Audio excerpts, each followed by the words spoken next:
Pacto con Diosdado y transición fallida, el doble mensaje de Estados Unidos. El rey Carlos III reconoce a Delcy Rodríguez. El oro pone a prueba su legitimidad. La herida abierta de los terremotos. Casi 5.000 fallecidos y miles de personas sin rastro. Les contamos. Que la fuerza, la fe y la solidaridad sigan siendo el camino para la recuperación de nuestro país. Amigos, bienvenidos a la emisión matutina de Noticias Impacto Venezuela. Hoy es jueves 16 de julio de 2026. Soy Mildred Manrique. Comenzamos. Algo cambió en el tablero venezolano. Mientras investigaciones y recompensas siguen abiertas en su contra, Diosdado Cabello habría pasado a desempeñar un rol muy distinto al de los últimos años frente a Estados Unidos, el de operador político, negociador y garante de la gobernabilidad. Juan Gutiérrez Gamba nos cuenta. Tras la captura de Nicolás Maduro, el tablero político venezolano ha dado un giro inesperado. The New York Times revela que Diosdado Cabello ha asumido un nuevo rol central, convirtiéndose en el interlocutor clave para los Estados Unidos. Esta reconfiguración redefine la estructura de mando del chavismo en un momento de absoluta incertidumbre. Más allá del plano internacional, el reportaje también genera preguntas sobre el impacto político dentro del chavismo. Cabello, que históricamente ha sido el crítico más radical contra Washington, hoy ocupa un lugar estratégico para garantizar la estabilidad del Estado. Diosdado Cabello, más allá de que es un antiimperialista solamente en la retórica, de la boca para afuera, si bien no es que está siendo el mayor aliado de los Estados Unidos en este momento, entendió que su mejor movida tácticamente en este momento es simplemente trabajar con Estados Unidos para cuidar su supervivencia. O sea, aquí lo que vemos es a un Diosdado que antes se veía guapo, apoyado y como el hombre fuerte en Venezuela, lo vemos como un actor más trabajando por los intereses de los Estados Unidos en el país para tratar de salvar su pellejo.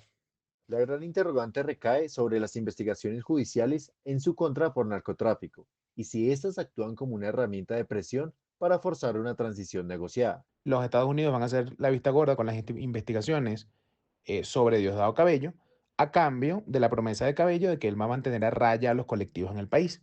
Por otro lado, Diosdado va a seguir trabajando con los Estados Unidos como si no existiera ninguna investigación. Sin embargo, algo que sí me parece interesante de la nota del New York Times hoy es que, y creíble, es que esa relación es muy frágil.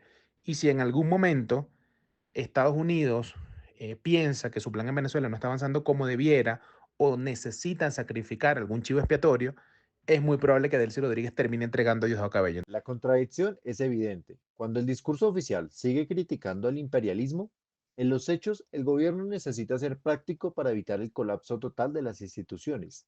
La capacidad de Cabello para mantener cohesionadas a las Fuerzas Armadas y a las bases del oficialismo será determinante para definir si estamos ante una transición ordenada o una fragmentación del poder. Lo que queda en entredicho es que la retórica de Diosdado Cabello era eso, simplemente retórica, simplemente balbuceo para los medios de comunicación, propaganda para su público interno, pero en ningún momento hubo ni la intención ni las capacidades reales de esa ala más radical de inmolarse por el país, de inmolarse por la revolución o simplemente enfrentar al chavismo. Lo que queda claro con estos movimientos de Diosdado Cabello es que está simplemente pujando por su supervivencia, apostando a sobrevivir a este proceso y que su antiimperialismo era algo meramente de cartón. La política internacional suele cambiar principios e intereses. El caso de Diosdado Cabello refleja cómo un dirigente que durante años estuvo en el centro de las sanciones y acusaciones de Washington puede convertirse, según publicaciones periodísticas, en un actor relevante para determinados procesos de diálogo. En Impacto Venezuela nos interesa conocer sus opiniones, por eso de lunes a viernes publicamos en todas nuestras plataformas digitales la pregunta del día. La de hoy es la siguiente.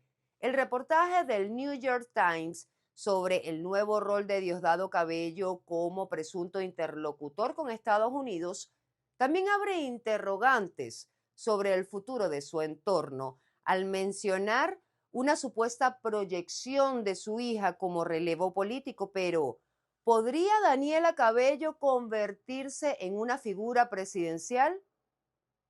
Argumenta tu respuesta, los comentarios están a tu disposición, te leemos en la emisión estelar. Nada ha cambiado. Esa fue la advertencia que marcó una audiencia del Congreso de Estados Unidos, donde expertos y ONGs denunciaron que la represión y los presos políticos siguen siendo una realidad en Venezuela. El informe con Juliana Palmar.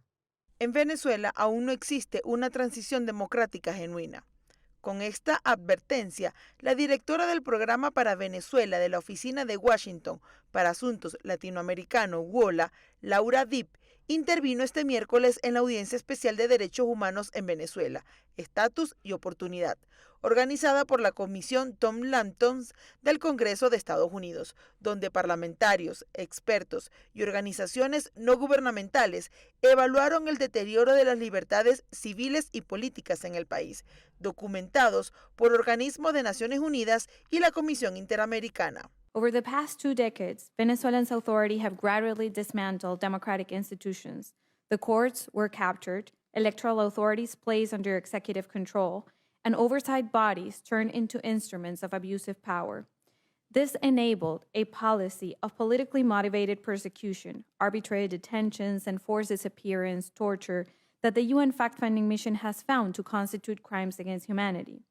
Por su parte, la coordinadora de la ONG Justicia, Encuentro y Perdón, Marta Tineo, denunció que 518 personas continúan detenidas por razones políticas en Venezuela, pese a las excarcelaciones registradas durante este año.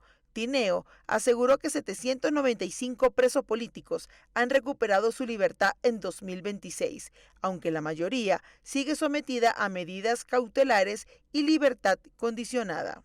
La excarcelación de un número importante de presos por razones políticas y luego la promulgación de la ley de amnistía que permitió que otros finalmente vieran concluidos procesos judiciales ha representado un alivio. Sin embargo, como observadores independientes que habitamos el terreno, al evaluar con rigor técnico estos procesos, constatamos que siguen existiendo desafíos que requieren atención. A su vez, Vivi Borges, coordinadora del Centro de Justicia y Paz, CEPAZ, alertó que los terremotos ocurridos en Venezuela no creó la crisis institucional, sino que dejaron al descubierto las consecuencias de décadas de instituciones incapaces de garantizar la protección de la población y el respeto a sus derechos. While democratic change will take time, true priorities are already clear: protecting civil society and rebuilding democratic institutions. The June 24 earthquake made those priorities impossible to ignore. The earthquake did not create the Venezuelan crisis.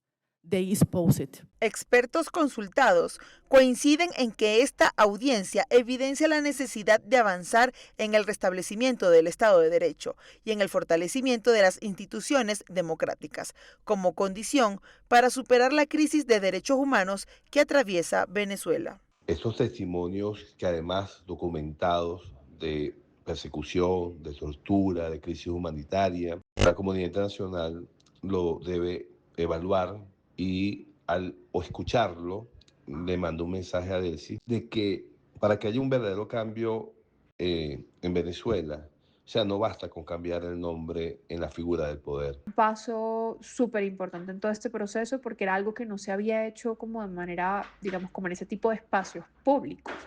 Sobre todo en los pronunciamientos que alcancé a escuchar precisamente, era insistir en que las condiciones estructurales y las instituciones como base de la represión en Venezuela siguen vigentes. En este contexto, este miércoles Foro Penal confirmó la excarcelación de José Sánchez Mazuco y la liberación por medida humanitaria de José Ramón Cabrera, quien permaneció más de 9 años detenido sin juicio.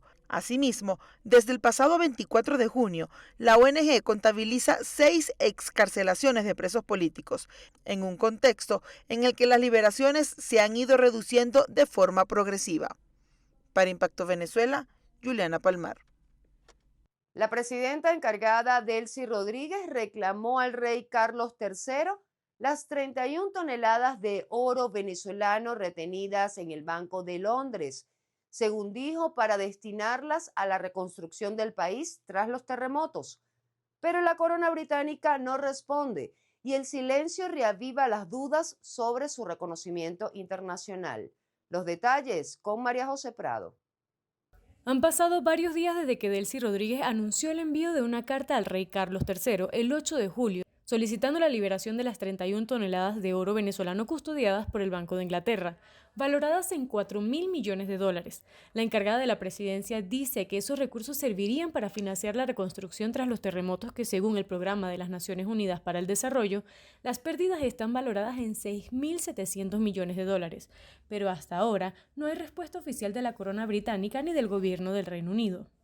Por supuesto que el tema humanitario y de atención a las víctimas del terremoto se utiliza en este caso de manera absolutamente oportunista. Esa no es la prioridad de Delcy Rodríguez. Lo que quiere es justamente poder recibir esos recursos para continuar sin ningún tipo de control, sin rendir cuentas. Más allá de la carta, el punto de fondo sigue siendo el mismo que mantiene congelado ese oro desde hace años, el reconocimiento de las autoridades venezolanas. El litigio comenzó porque Londres no entregó las reservas al gobierno de Nicolás Maduro, al considerar que existían dudas sobre cuál era la autoridad legítima para administrar esos activos. Aunque el escenario político venezolano cambió este año, no se ha anunciado públicamente una decisión del Reino Unido que reconozca formalmente a Delcy Rodríguez como jefa de Estado, ni que modifique la situación jurídica del oro. Hay que tomar en cuenta que en el gobierno venezolano, por ejemplo, ni siquiera las memorias y cuentas, ni siquiera el Banco Central publica los datos de la economía desde hace años. Entonces, bueno, ese es un gobierno al cual no se le puede confiar ningún recurso. En la práctica, una respuesta del rey tampoco resolvería el conflicto. En el sistema británico, el monarca no decide sobre litigios judiciales ni sobre los activos custodiados por el Banco de Inglaterra. Esas decisiones dependen del gobierno y de los tribunales. Mientras no exista un cambio en el reconocimiento diplomático o un fallo definitivo que autorice la entrega, las reservas seguirán congeladas, pese al argumento de que serían utilizadas para atender la emergencia humanitaria en Venezuela.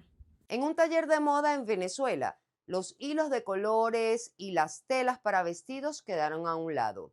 El negro se impuso. Ahora las máquinas de coser no producen prendas de vestir, sino bolsas mortuorias que serán donadas a los rescatistas y familiares encargados de recuperar los cuerpos entre los escombros que dejó el doblete sísmico. Veamos. En este taller de moda en Venezuela, los colores brillantes para confeccionar vestidos han quedado a un lado. El color negro se impuso. Ahora se cosen bolsas mortuorias para donarlas a rescatistas y familiares que recuperan cuerpos de las ruinas del doble terremoto que dejó más de 4.700 muertos.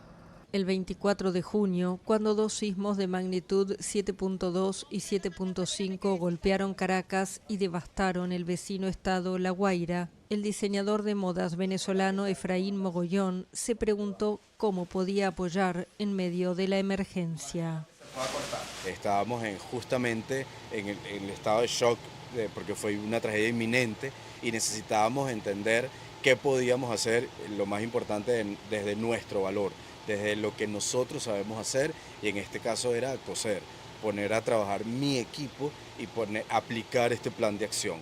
Las 22 costureras del taller by Efraín Mogollón guardaron la seda, el lino o el tafetán y tomaron polietileno de alta densidad de 500 micras y una tela con revestimiento especial para confeccionar las bolsas. La verdad fue fuerte cuando nos dieron la noticia de lo que íbamos a hacer, pero a la vez sentimos que estamos haciendo un bien para personas que lo necesitan.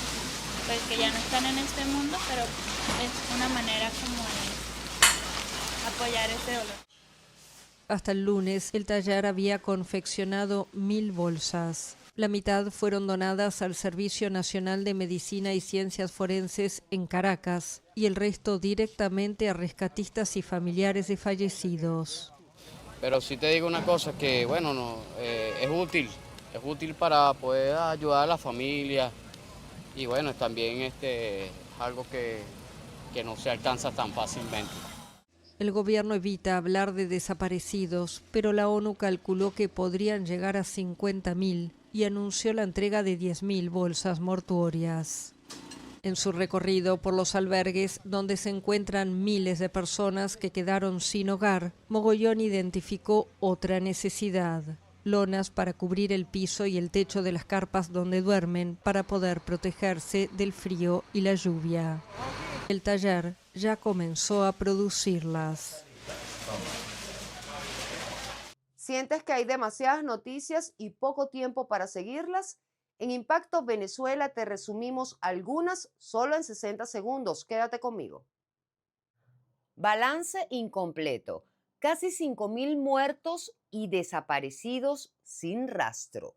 La falta de información oficial sobre el número de desaparecidos continúa dificultando dimensionar el verdadero impacto humano del doble terremoto del 24 de junio en Venezuela. Las autoridades han elevado la cifra de víctimas a 4.829 fallecidos, con más de 16.700 heridos, 17.907 personas desplazadas o sin vivienda y 190 edificios completamente colapsados. Al menos 315 cuerpos permanecen sin identificar y organizaciones humanitarias advierten sobre miles de personas cuyo paradero sigue siendo desconocido. La opacidad en los datos ha generado preocupación entre familiares y expertos, quienes consideran que el número real de víctimas podría ser mayor en una emergencia que ya es considerada una de las peores tragedias de la historia contemporánea del país. Imparable ayuda internacional. Estados Unidos y España redoblan apoyo. Estados Unidos anunció el envío de un sexto puente aéreo humanitario transportando más de 45 toneladas de asistencia, incluyendo 10.000 kits de higiene, 6.000 luces solares, 5.000 bolsas de alimentos y suministros médicos destinados a reforzar el hospital de campaña instalado en las zonas afectadas. Paralelamente, un avión procedente de Madrid arribó al país con 42 toneladas de ayuda humanitaria, entre ellas plantas eléctricas, carpas, kits de higiene, alimentos y equipos de emergencia que serán distribuidos principalmente entre las familias damnificadas de La Guaira. Ambos envíos reflejan que pese al paso de las semanas, la emergencia venezolana sigue requiriendo un importante apoyo internacional y una respuesta sostenida para atender a miles de personas que permanecen sin hogar y en condiciones de alta vulnerabilidad. El presidente de Estados Unidos, Donald Trump, sorprendió al asegurar que el mercado petrolero en Venezuela vive su mejor etapa, destacando la participación de grandes compañías. Escuchemos parte de lo que dijo. Venezuela was actually 48 minutes, but let's call it one day. And we've paid for the cost of that war 50 times over, more than 50 times over already. And they've been great, the people from Venezuela. The leadership has been fantastic. And we're working with them, and the big oil companies are moving in. They've made more money for themselves in the last few months than they made in the history of the country. And it's just it's being properly run. They have oil. They have so much oil. You find the oil there, Pete, you just look down on the ground and you say, oh, that's oil. Just drill it.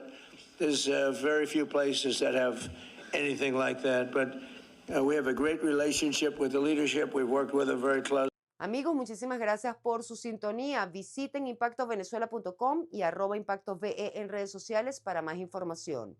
Recuerden además suscribirse al canal de YouTube, activar las notificaciones, compartir y por supuesto comentar. Soy Mildred Manrique, nos vemos mañana.